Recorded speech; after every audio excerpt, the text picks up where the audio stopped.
আসসালামু আলাইকুম। আজকে আমরা আপনাকে দেখাবো ক্যাপাসিটরের মান ঠিক আছে কিনা। হয়তো মনে করতেছেন যে ক্যাপাসিটর দুর্বল। আমার কাছে ২ ধরনের ক্যাপাসিটর আছে।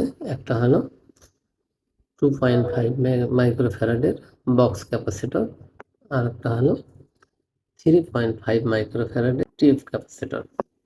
ক্যাপাসিটর বিভিন্ন ধরনের হতে পারে, বিভিন্ন আকৃতির হতে পারে, বিভিন্ন কোম্পানির হতে পারে। সেটার মান ঠিক আছে কিনা সেটা আগে যাচাই করতে হবে। ক্যাপাসিটরের মান যাচাই করার সিস্টেম ২টা।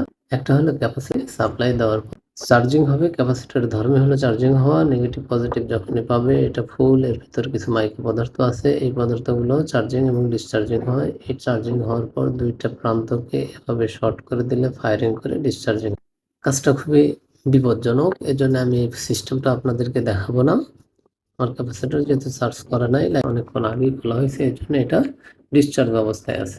আমি ওটা দেখাবো না, আমি দেখাবো মিটারের মাধ্যমে কিভাবে ক্যাপাসিটরের মান নির্ণয় করা যায়। আমার কাছে একটা মাল্টিমিটার আছে, ক্লিপ অন মিটার যাকে বলা হয়। এখানে মাল্টি শব্দের অর্থ বিভিন্ন রকমের মান বের করা যায়। আজকে যেহেতু শুধু ক্যাপাসিটর পরিমাপ করব, আমরা অফ মোড থেকে মিটারের অবস্থানটি অন করার পর ঠিক সিলেক্টর সুইচটাকে ডায়োড অপশনে নিয়ে যাব। এ দিয়ে মাপা যাবে রেজিস্ট্যান্স, ক্যাপাসিট্যান্স, ডায়োড এবং কন্ডাক্টিভিটি বাজার শব্দ হবে। আমাদের মিটার ফার্স্ট টাইমে এখানে দেখা যাচ্ছে ওহমস চিহ্ন দেওয়া আছে। ওহমস চিহ্ন দিয়ে ওহমস রেজিস্ট্যান্স নির্ণয় করা যাবে। এখানে টিপ দিয়ে ফাংশন চেঞ্জ হলে এখন আসছে, ডায়োড মাপা যাবে। তারপর আবার আর এক টিপ দিলে, আবার ওহমস আর একটা টিপ দিলে এইবার আসছে মাইক্রো ফ্যারাড লেখা আছে। এই যে দেখেন, নিচে উপরে অটো লেখা, নিচে মাইক্রো ফ্যারাড লেখা। এখন যদি আমরা মিটারকে আবার ঠিক এইভাবে ধরবেন, তাহলে হচ্ছে মিটারে এই যে দেখেন 1.5 থেকে 2.5 হয়ে গেছে। যেহেতু ক্যাপাসিটরের গায়ে মান লেখা আছে 2.5, অতএব এটা 2.5 দেখাইতেছে, তার মানে ক্যাপাসিটরটি ভালো আছে। আবার আরেকটা ক্যাপাসিটর ঠিক এইভাবে ধরবেন,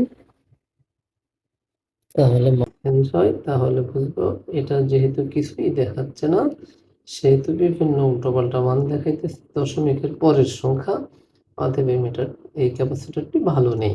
এইভাবে আমরা বুঝবো আমাদের ক্যাপাসিটরটি ভালো আছে কি না। যে এই ক্যাপাসিটরের মান 2.5, এটা টেবিল ফ্যানের একটা ক্যাপাসিটর। এটা আমরা সিলিং ফ্যানে ইউজ করতে পারবো। এখন এই ক্যাপাসিটরটা যদি লাগাই দিই, তাহলে ফ্যানটা আমাদের ঠিক মতো ঘুরবে। আর যদি ক্যাপাসিটর লাগানোর পরও ফ্যানের স্পিড কম বেশি না হয়, তাহলে কয়েলটা মেপে দেখতে হবে। ধন্যবাদ সম্মানিত ভিউয়ার্স, আজকের মতো এখানেই শেষ করছি। আমার এই প্রসেসটা যদি আপনাদের ভালো লেগে থাকে, তাহলে পরবর্তীতে কিভাবে মিটারের কয়েল মাপা যায় সেটা আপনাদেরকে দেখাবো। সে সময় পর্যন্ত অপেক্ষায় থাকুন, এবং পরবর্তী ভিডিও যদি সবার আগে সবার প্রথম পেতে চান, তাহলে আমার চ্যানেলটি সাবস্ক্রাইব করতে ভুলবেন না।